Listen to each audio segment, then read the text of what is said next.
కళ్ళ కింద నలుపులతోటి బాగా గుంతలు వస్తున్నాయా?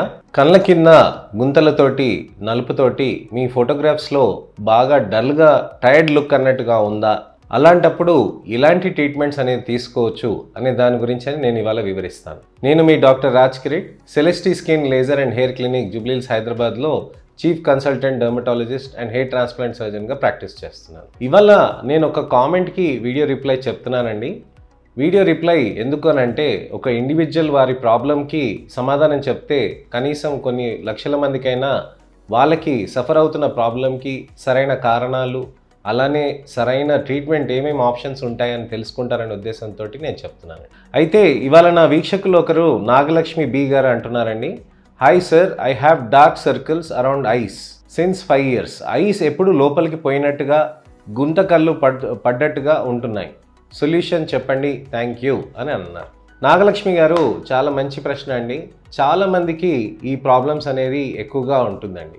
ఈ మధ్యకాలంలో ఎలక్ట్రానిక్ డివైసెస్ మీద పిల్లలే కాకుండా పెద్దలు కూడా బాగా అతుక్కుపోయి ఉంటున్నందుకు, సిస్టమ్ పైన, ట్యాబ్స్ పైన, ఫోన్స్ పైన ఉంటున్నందుకు దానివల్ల కళ్ళ కింద నలుపులు బాగా పెరుగుతున్నాయి. సో ఇది ఐ స్ట్రెయిన్స్ వల్ల అని చెప్పుకోవచ్చు మనం. ఇదే కారణాలు కాకుండా హార్మోనల్ రీజన్స్, థైరాయిడ్ రీజన్స్ తోటి కూడా ఉంటుందండి.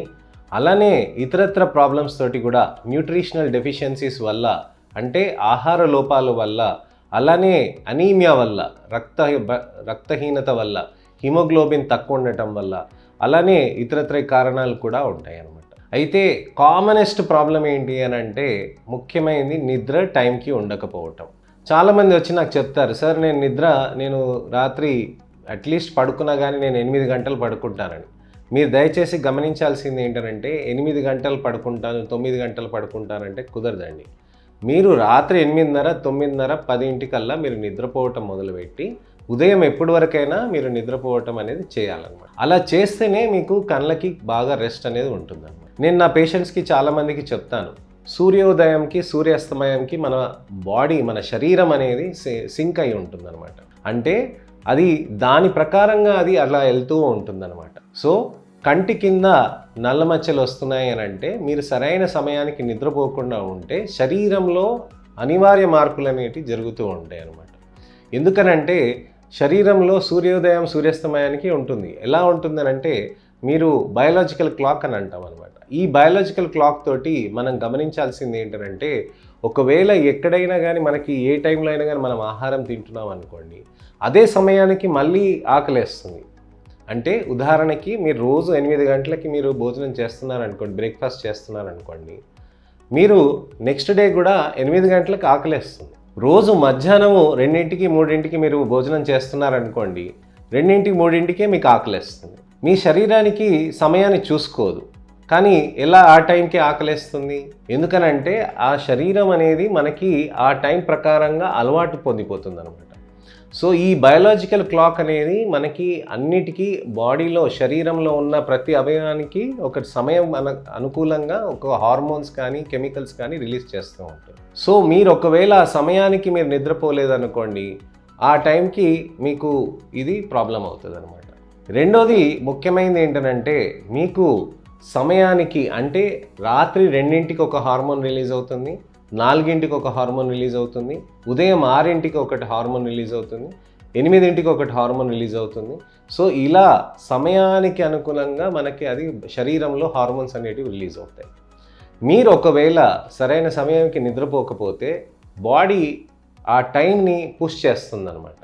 అంటే 2 గంటలకు రావాల్సిన హార్మోన్ 5కి వస్తుంది, 5కి రావాల్సిన హార్మోన్ 6కి, 8కి. సో అలా మారిపోవటం వల్ల మీ శరీరంలో చాలా మార్పులు వస్తాయి. సో అలానే ఆహార మార్పులు కూడా. సో ఇదంతా గందరగోళంగా మారిపోయి ఫస్ట్ సిమ్టమ్ అనేది మీ ఐస్ మీద పడుతుంది అనమాట. సో ఐస్ మీద మీకు ఎలా పడుతుంది అని అంటే, కళ్ళ కింద నలుపుగా వస్తుంది అనమాట. సో అందుకోసమనే సమయానికి నిద్రపోవటం, మంచి నిద్ర తీయటం అనేది చాలా ఇంపార్టెంట్.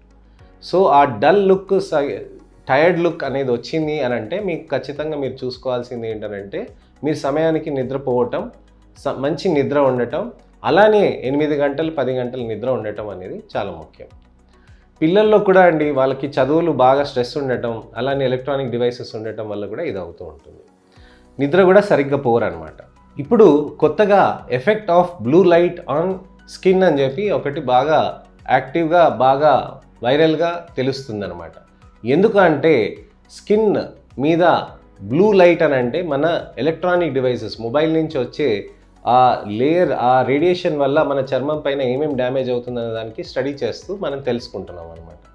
అయితే మన డివైసెస్లో బ్లూ లైట్ ఫిల్టర్స్ లేకపోవటం వల్ల, సరైన ఫిల్టర్ లేకపోవటం వల్ల మీ చర్మానికి అలానే మీ కంటికి బాగా స్ట్రెయిన్ అవుతుందన్నమాట. ఆ కంటికి స్ట్రెయిన్ అవ్వటం వల్ల ఏమవుతుందనంటే మీకు ఒక్కోసారి కంటి దగ్గర బాగా నలుపు అనేది వచ్చే సందర్భం ఉంటుంది. అలానే పుస్తకాలు కూడా చదివినా కానీ మీకు ఎక్కువగా ఉంటుంది. పుస్తకాలు ఉదయం పూట చదివితే మంచిగా ఉంటుంది, కళ్ళకి స్ట్రెయిన్ లేకుండా ఉంటుంది. సో మీరు సహజంగా తీసుకోవాల్సిన మార్పుల గురించి అని నేను చెప్తున్నానండి. వేరే కారణాల వల్ల ఏమేమి వస్తాయి అని అంటే న్యూట్రిషనల్ డెఫిషియన్సీస్, హిమోగ్లోబిన్ డెఫిషియన్సీ ఉండటం వల్ల, ఆహార లోపాలు ఉండటం వల్ల, సరైన మోతాదులో మీరు ఐరన్ కంటెంట్ తీసుకోకుండా ఉండటం, అలానే మీకు ఐరన్ కంటెంటే కాకుండా మీకు మంచి పౌష్టిక ఆహారం తీసుకోకుండా ఉండటం వల్ల ఐస్ బాగా స్ట్రెయిన్ అయ్యే సందర్భాలు ఉంటాయి అన్నమాట. సో ఈ ఆహార లోపమైన కరెక్షన్స్ మీరు చేసుకోవాల్సిన అవసరం ఉంటుందండి. వెజిటేరియన్స్లో బాగా మొలకెత్తే గింజలు, అలానే ఆకుకూరలు, అలానే మంచి ఆహారం డ్రై ఫ్రూట్స్ అలాంటివి తీసుకోవాల్సిన అవసరం ఉంటుంది. నాన్ వెజిటేరియన్స్లో మటన్ లివర్ కేవలం 4 పీసులైనా 8 పీసులైనా నెలకు ఒక్కసారైనా తీసుకోవాల్సిన అవసరం ఉంటుంది. ఫిష్ కూడా తీసుకోవాల్సిన అవసరం ఉంటుంది. వైటమిన్ ఏ, ప్రోటీన్స్, అలాగే ఐరన్ రిచ్ ఉన్న ఫుడ్స్ కూడా మీరు తీసుకుంటూ ఉంటే మీకు ఐస్కి స్ట్రెయిన్ కూడా బాగా తగ్గుతూ ఉంటుంది. అలానే ఇంకొక కారణం వచ్చేసి థైరాయిడ్ ఇష్యూస్. థైరాయిడ్ ఉండటం వల్ల కూడా మీకు ఈ నలుపు అనేది ఎక్కువగా ఉంటుంది. సో ఈ థైరాయిడ్ ఉండటంతో మనకి ఏంటి అని అంటే థైరాయిడ్ ఉండటంతో కంటి కింద గుంతలు అనేటివి బాగా ఎక్కువగా మారుతూ ఉంటుంది. సో కంటి కింద గుంతలు అనేటివి వచ్చినప్పుడు మనకి థైరాయిడ్ ఉన్నప్పుడు కూడా మనం చూసుకోవాల్సింది ఏంటంటే సరైన నిద్ర, సరైన ఆహారం, థైరాయిడ్ కూడా కంట్రోల్లోకి ఉండాలనేది చూసుకోవాల్సిన అవసరం ఉంటుంది. అలానే కంటి కింద కొన్ని చర్మాలు అనేటివి మీకు బాగా కందిపోయి ఉంటుంది, బాగా నలుపు ముద్దల్లాగా వస్తూ ఉంటుంది అనమాట. సో ఈ నల్ల ముద్దల్లాగా వచ్చిన దానికి అకాంతోసిస్ నైగ్రికన్స్ అని కూడా అంటాం అనమాట. ఈ అకాంతోసిస్ నైగ్రికన్స్ అనేది చర్మం మెడపైన అలానే గజ్జల్లో, చంకల్లో ఉంటుంది అది. సో ఈ నలుపు ఉన్నప్పుడు దానికి మనము ఫిల్లర్స్ కానీ లేక ఇతరత్ర ట్రీట్మెంట్స్ అనేది మనం చేయాల్సిన అవసరం ఉంటుంది. ఇక్కడ మనం గమనించాల్సింది ఏంటంటే మనకి పెరిఆర్బిటల్ పిగ్మెంటేషన్ అనేది కూడా జన్యుపరంగా కూడా ఉంటుంది అన్నమాట. సో జన్యుపరంగా ఉండటం, రెండోది థైరాయిడ్ ఉండటం, అలానే ఆహార లోపంలో హిమోగ్లోబిన్ తక్కువ ఉండటం, అలానే స్ట్రెస్ ఎక్కువ ఉండటం, నిద్ర లేకుండా ఉండటం, ఇష్టం ఉన్నట్టుగా నిద్రకి సమయం మార్చుకోవటం, ఇవన్నీ కారణాలతోటి మీకు ఈ ప్రాబ్లమ్స్ అనేది ఎక్కువ అవుతుంది. సో ఇవాళ నేను మీకు కారణాల కోసమని నేను మీకు చెప్పానండి. నెక్స్ట్ వీడియోలో మీకు దీనికోసం ట్రీట్మెంట్ కూడా చెప్తాను. మళ్ళీ నెక్స్ట్ వీడియోలో కలుస్తానండి. ఈ వీడియో కనుక నచ్చితే కనుక తప్పకుండా లైక్ చేయండి. మీ మిత్రులకి, శ్రేయోభిలాషులకి, చుట్టాలకి, అమ్మ నాన్నకి, అక్క చెల్లెలకి ఎవరికైనా కానీ నల్ల గుంతలు కానీ ఉండటం, నల్ల మచ్చలు కానీ ఉండటం ఉంటే తప్పకుండా ఈ వీడియోని వాళ్ళకి ఫార్వర్డ్ చేయండి. వాళ్ళలో మార్పులు మీరు తీసుకురమ్మని ప్రోత్సహించండి. నా మంచి ఇన్ఫర్మేషనల్ వీడియోస్ కావాలంటే సబ్స్క్రైబ్ చేసుకోండి. నేను మళ్ళీ నెక్స్ట్ వీడియోలో కలుస్తాను. నేను మీ doctor Raj Kireet, founding dermatologist and hair transplant surgeon, Jubilee Hills Celestee skin laser and hair క్లినిక్లో ప్రాక్టీస్ చేస్తున్నాను. నమస్తే.